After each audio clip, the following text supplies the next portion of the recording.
জান, তোমার জন্য আজকে একটা গিফট আনছি, দেখবা? কি দেখাও? দেখো, তোমার জন্য কতগুলো মোবাইল নিয়ে আসছি। তোমার কোনটা লাগবে দেখো। গুগল মোবাইল আছে, স্যামসাং আছে, ভিভো আছে, সবগুলা কোম্পানির মধ্যে একটা একটা করে নিয়ে আসছি শুধুমাত্র তোমার জন্য। তুমি আমাকে এত ভালোবাসো? হ্যাঁ, Hello? তোমাকে এত ভালোবাসি। মামা কই রে তুই? আমার দাদার মুক্তিযুদ্ধের কোটাটা কিন্তু রাখতে হবে। হ্যাঁ, আমার দাদার মুক্তিযুদ্ধের কোটা আছে। হ্যাঁ, আমরা আরে, এটা ওইদিকে যাও, আন্দোলন, ওইদিকে ঠিক আছে। হ্যাঁ তোমার জন্য তুমি দেখো দেখো।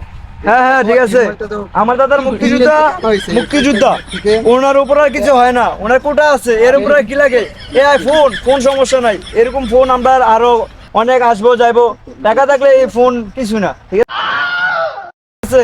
এখন আজকে কোটি মোবাইল চালাই, আমার দাদার কোটা আছে, বেশি টাকা আছে, আমি আবার 10-12টা চাইলেই কিনতে পারি, যে এখন মন চাই এখন কিনতে পারি, এইসব ফোন এগুলো কিছু না, ঠিক আছে।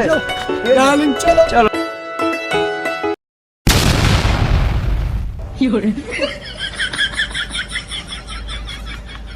চলো চলো ডার্লিং। পিয়া, এতগুলো মোবাইল আমি তোমার জন্য আনছিলাম। রে কান্দুসকা, আরে ভাই, আর কোয়েন না, আমার গার্লফ্রেন্ড মুক্তিযুদ্ধ নাতির লোক চলে গেছে।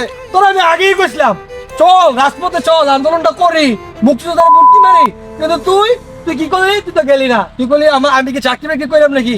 আমার কি কোটা দরকার নাকি? আমার তো দরকার নাকি, গেলি না, আন্দোলনও করলি না।